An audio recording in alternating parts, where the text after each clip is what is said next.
KNH News 24. बिरोबावाडी रस्त्यावर संशयास्पद दुचाकीने उडाली खळबळ. विहिरीत तरुणाचा मृतदेह आढळला.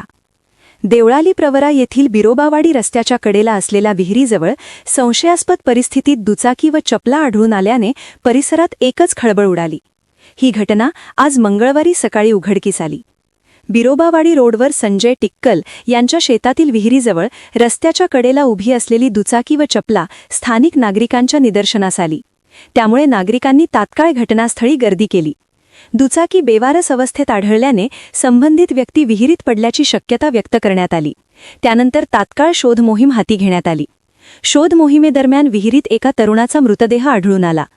मृत व्यक्तीचे नाव सुनील बाळासाहेब तुपे, वय 32 वर्षे, राहणार लाख रोड असे असल्याची माहिती समोर आली आहे. पट्टीचे पोहणारे, नगरपरिषदेचे कर्मचारी तसेच स्थानिक नागरिकांच्या मदतीने मृतदेह विहिरीतून बाहेर काढण्यात आला. या घटनेमागील नेमके कारण अद्याप स्पष्ट झालेले नसून याबाबत पोलीस प्रशासनाकडून पुढील तपास सुरू आहे. मृतदेह रुग्णवाहिकेद्वारे राहुरी येथे पाठवण्यात आला आहे. या दुःखद घटनेची माहिती मिळताच लोकप्रतिनिधी व सामाजिक कार्यकर्ते घटनास्थळी दाखल झाले. भाजप नगराध्यक्ष सत्यजित कदम, नगरसेवक प्रकाशभाऊ संसारे, वंचित नगरसेवक संतोष चोळके यांच्यासह सुनील कराळे, गणेश तांबे, मयूर अडागळे, डॉक्टर फिरोज शेख, किरण सरोदे, नितीन वाळुंज यांनी माणुसकीच्या भावनेतून शोधकार्य व मृतदेह बाहेर काढण्याच्या प्रक्रियेत प्रत्यक्ष सहकार्य करत मोलाची मदत केली.